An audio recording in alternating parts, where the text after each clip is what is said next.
Assalamualaikum warahmatullahi taala wabarakatuh. Kembali bersama channel saya yang banyak membahas seputar pendidikan profesi guru atau PPG. Nah, kali ini saya membahas seputar ada permintaan untuk membahas RPP atau Rencana Pelaksanaan Pembelajaran. Salah satu tugas di tahapan PPG diantaranya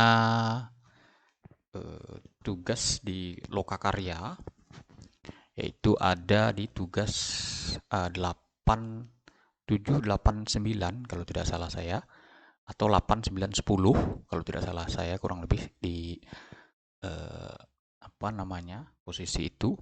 Dan berikutnya nanti RPP itu disarankan untuk eh, di tahapan selanjutnya, yaitu di tahapan PPL, baik itu PPL 1, 2, dan 3. Nah, itu yang saya alami. Memang setiap kelas itu berbeda permintaan dosen.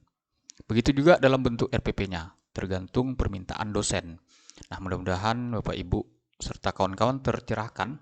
Nah, ini saya mencontohkan RPP di tingkat saya, khususnya SMK. Nah, barangkali Bapak Ibu serta kawan-kawan yang berada di SMA, mudah-mudahan tidak jauh berbeda.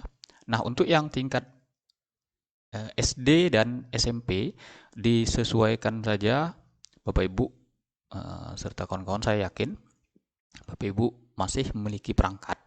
Nah, biasanya dosen itu meminta memang sesuai tingkat. Tidak mungkin guru SD menyesuaikan di SMK. Tentu apa namanya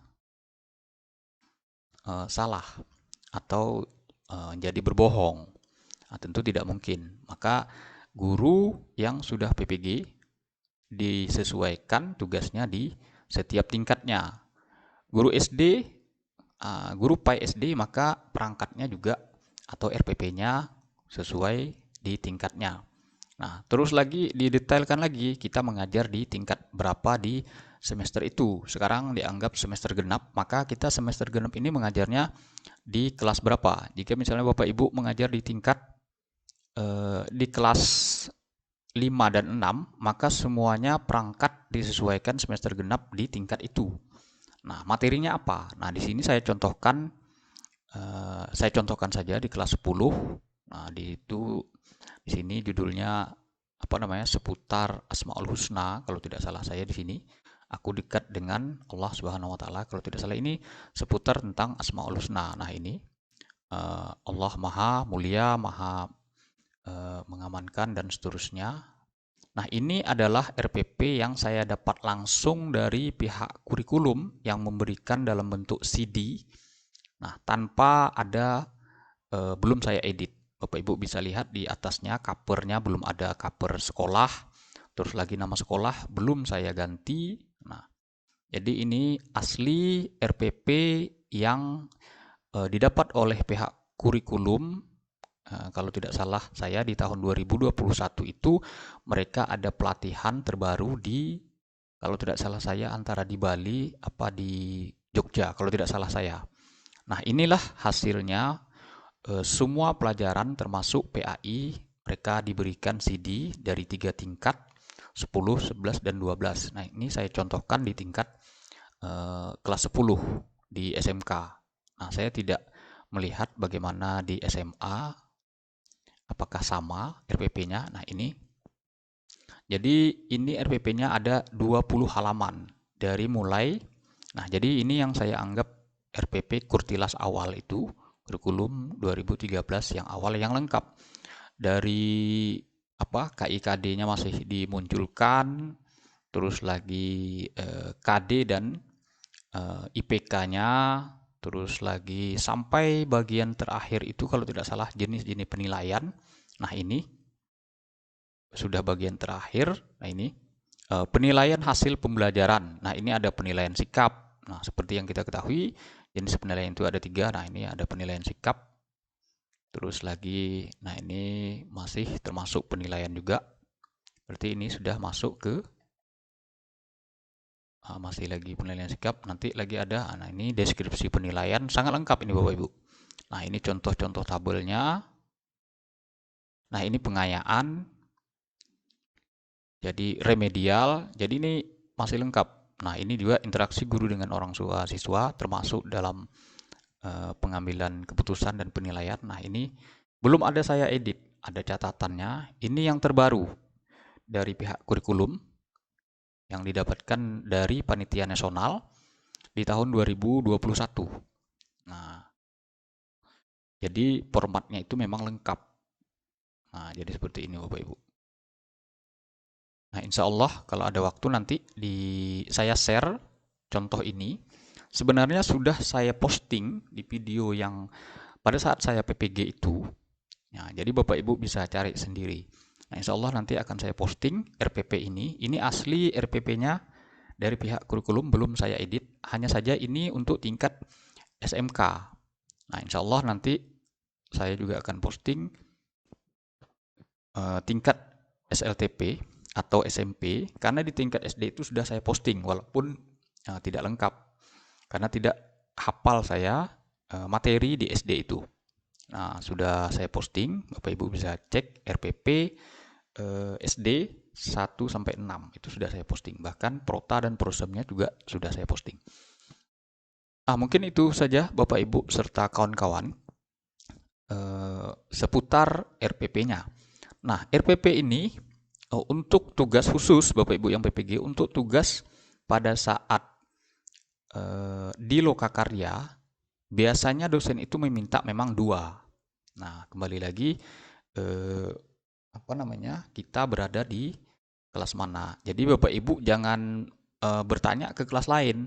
Nah, Bapak Ibu saya sarankan fokus kepada kelas Bapak Ibu, khususnya informasi tugas dari dosen. Karena nanti dosennya akan marah ketika kita mengikuti kelas lain. Atau lagi jangan sekali-sekali Bapak Ibu membandingkan dengan kelas lain. Karena itu nanti dosen akan tersinggung. Nah, kita saja misalnya jika dibandingkan dengan orang lain, tentu kan tersinggung. Karena setiap dosen itu punya maksud, tujuan, dan karakter masing-masing. Jadi mereka punya hak. Nah, itu jangan Bapak Ibu banding-bandingkan. Nah, di kelas saya itu sangat banyak. Namun kita japri jangan seperti itu. Nah, karena nanti dosen akan marah.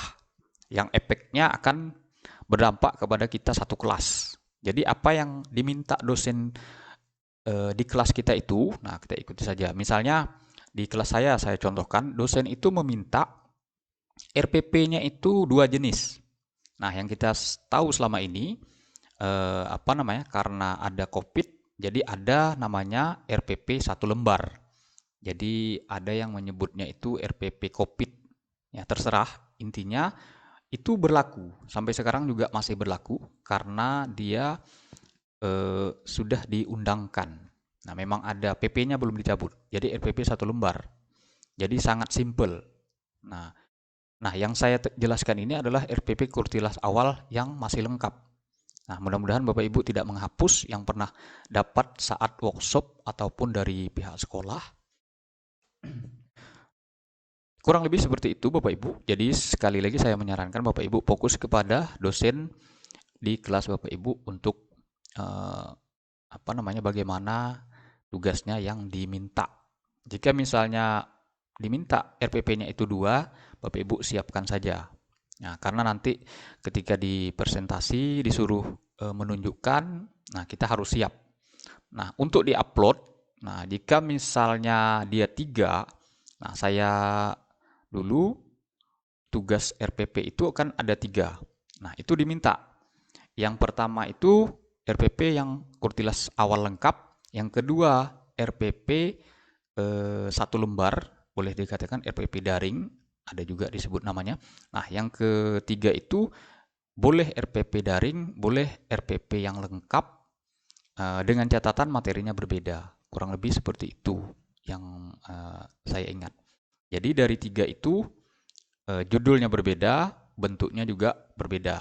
Nah, setidaknya di tugas RPP yang pertama itu berbeda dengan yang kedua. Nah, yang ketiganya kita boleh memilih mau yang lengkap atau yang 1 lembar. Kurang lebih seperti itu. Nah, ini menurut saya masih diberikan kemudahan. Nah, jadi bagaimana perintah dosen di kelas Bapak Ibu. Nah, hanya Bapak Ibu yang mengetahuinya. Jika diberikan kebebasan kepada kita, ya alhamdulillah.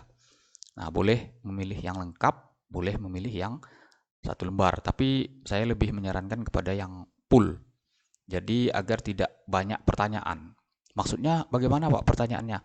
Misalnya nanti RPP satu lembar itu tidak memuat KI-nya atau kompetensi intinya. Nanti kita ditanya KI satunya apa. Nah, ini maksudnya di situ. Saya lebih memilih kepada RPP yang lengkap. Jadi kalau RPP yang lengkap, semuanya sudah ada. Kalau perlu, nah jika perlu, di materi itu kita sebutkan poin-poinnya. Nah, kalau di sini kan poin-poin ayatnya KIKD-nya, nah IPK-nya. Jika perlu, di materi itu kita langsung menyebutkan poin-poinnya. Nah, kurang lebih seperti itu. Nah, misalnya di sini kan ini kegiatan pembelajaran. Nah, jadi di sini kita sebutkan misalnya lengkap ada poin pengertiannya. Nah, jika misalnya mau menambah, karena kan RPP ini boleh kita tambah. Nah, takutnya nanti apa yang tidak ada nanti ditanya oleh dosen. Nah, kurang lebih seperti itu. Apalagi di tahap review nanti, nah itu sangat-sangat luar biasa karena dosennya berbeda.